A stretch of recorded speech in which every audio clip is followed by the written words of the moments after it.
Hey guys, it's Denise and Kathy Hi. with Lazy K Mountain Homestead. Kathy came over today and I'm going to show her how to make kraut the way we make it because as you can see the cabbages come in. So I've already got her started to do the hard stuff. It's real hard. She's a slave driver. I am. She's doing it the old-fashioned way with the slaw cutter, I guess it's what you call it, but Willis got that from his mom. And it works good too. Yeah, it does. Really good. It makes it a little bit not as fine as the food processor does, but we're going to do both. That way I can help her. Otherwise, I'd just be sitting here drinking coffee. But what we're doing is we've got our cabbages. Aren't they beautiful? And you take all the bad leaves off, and you take the core out, and then you've got something like this. And with the way Kathy's doing it, she's cutting it up and putting it in there. And I'm going to do some in the food processor. You just cut it up a little bit more, and it'll be a little finer. And so that's what we're doing right now. So I'm going to go over to the food processor, and I'll be right back. And I guess, Kathy, I'll just let you Yeah, I'll just talk away while you're do doing your that. thing there.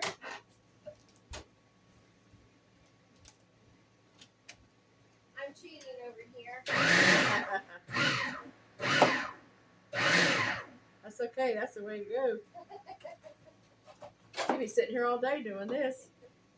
Yeah, can you imagine back in the day when like it was a real huge crop of cabbage come in? Yeah. Everybody only had one chopper. You know, Beachy's always has it for sale up front in jars. Oh, really? I Yeah. never saw that over there. So they must make it.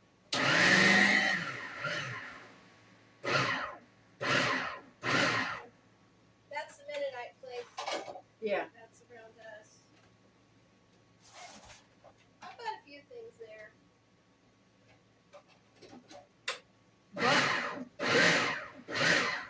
They had great strawberries. Yeah. Their lettuce is really good. Lettuce? Yeah. Do they have like leaf lettuce or? Yeah. Oh yeah. That's what we heard. They have the red kind and they have the all different Like a kinds spring of- mix kind Yeah. of thing? Yeah. But it made us a whole head. Oh, Yeah, you okay. have to buy the head. Still,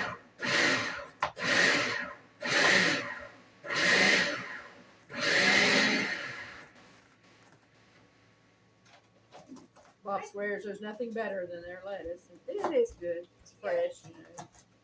They go out there and pick it Yeah. in the greenhouse, wherever they do it at, and then wash it off, bring it in. Well, we grew ours in a raised bed and it did pretty good. Their tomatoes are This is what it looks like when I'm doing the food processor. You see it's a little bit finer, but we're just going to mix it like that. I didn't know you had a camera.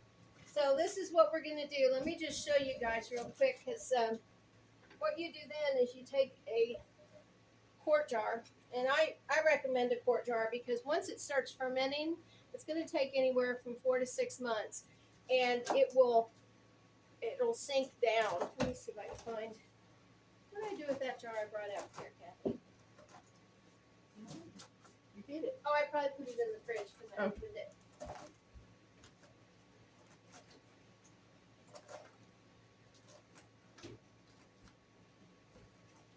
This is a jar from last year, and you can see that it has sunk down probably about an inch. So, and sometimes it'll actually sink down a little bit more depending on what kind of cabbage you have. And it smells like sauerkraut. That's good because that's what we're making. Yeah.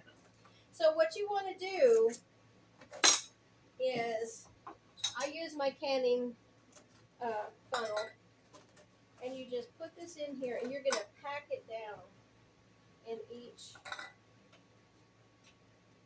jar. Because like I said, when it ferments, it just sinks down.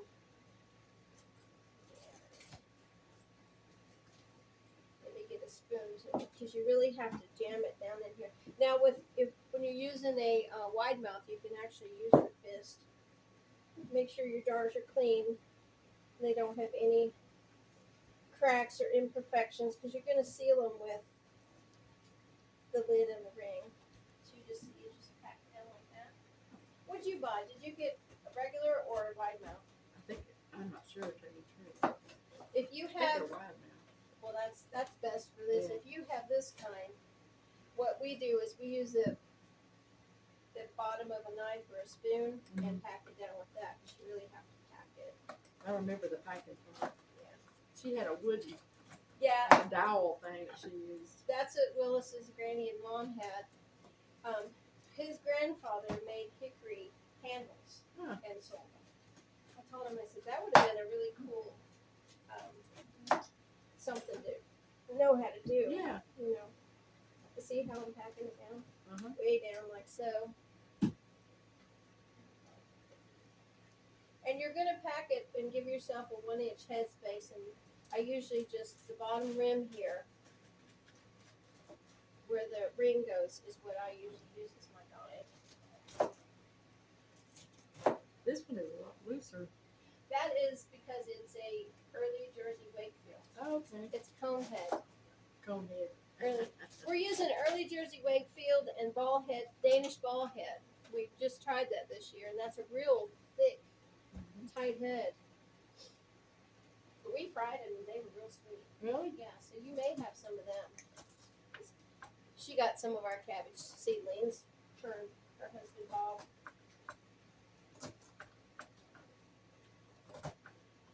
And you can see I'm just packing it down with my hands. So it takes quite a few cabbages to do this. Yeah, it does.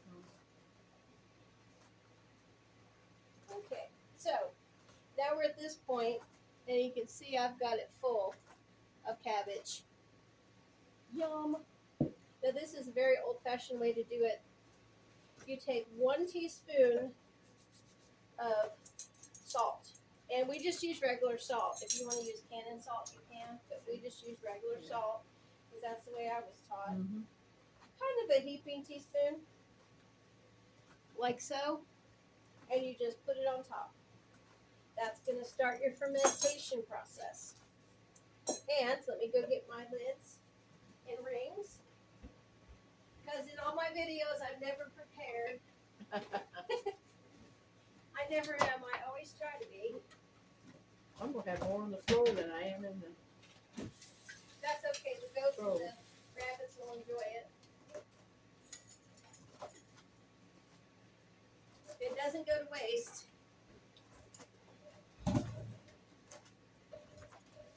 And just like with any kind of canning, you're going to have a clean paper towel or rag, whatever you prefer, and you're going to wipe around your rim. Make sure you get all the cabbage pieces off of there. This is not processed. This is fermentation. Okay, and you just do this.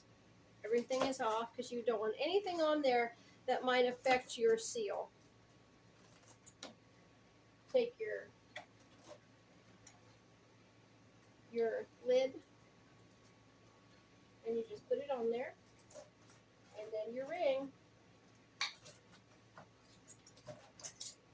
and you tighten it down. It hand tight because it is fermentation, so it's not really going to loosen up, but you want the gases to be able to release in fermentation.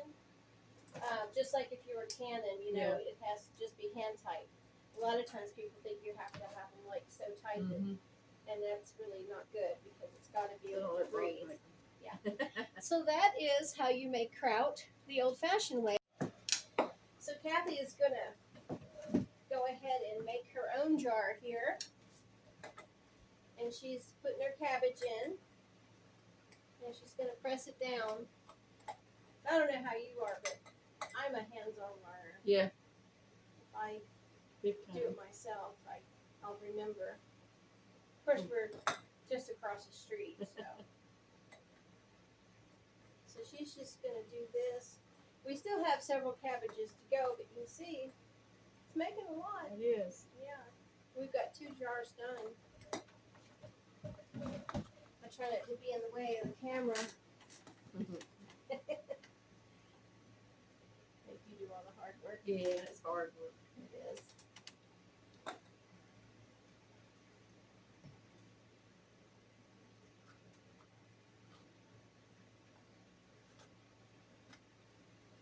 using a regular mouth, so I'll have to get the back end of a spoon and tamp mine down.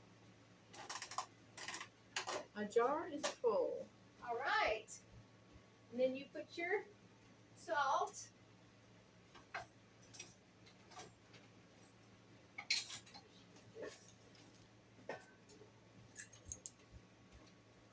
One heaping teaspoon. And you just, it's what Willis's mom and grandma said, it was best to use wooden in here because Oh, yeah. that way the metal, or I don't know about plastic, but I'm kind of like, if it's not broke, don't fix it. So I'm just tamping that Have down. a lid. And let me see, where are the lids? They're Oh, in the there. box. Okay. She's gonna put her lid on here. She's gonna wipe around. All the loose pieces on. And it's a good time to, well, actually, you should have checked your jars for any kind of imperfections. If you've got a crack or a chip, you don't want to use that jar. There you go. All done. Yay! Yes, that wasn't that hard, was it? No, it wasn't hard at all. So, after we're done, what we're going to do is we're going to find a cool, dry place. And for us, it's our master bedroom closet because it's dark and cool in there all the time. And then I cover it with a dark sheet. And it'll be about 4 to 6 months, and you'll have sauerkraut. Wow. And that's it. So, On to another. on to another.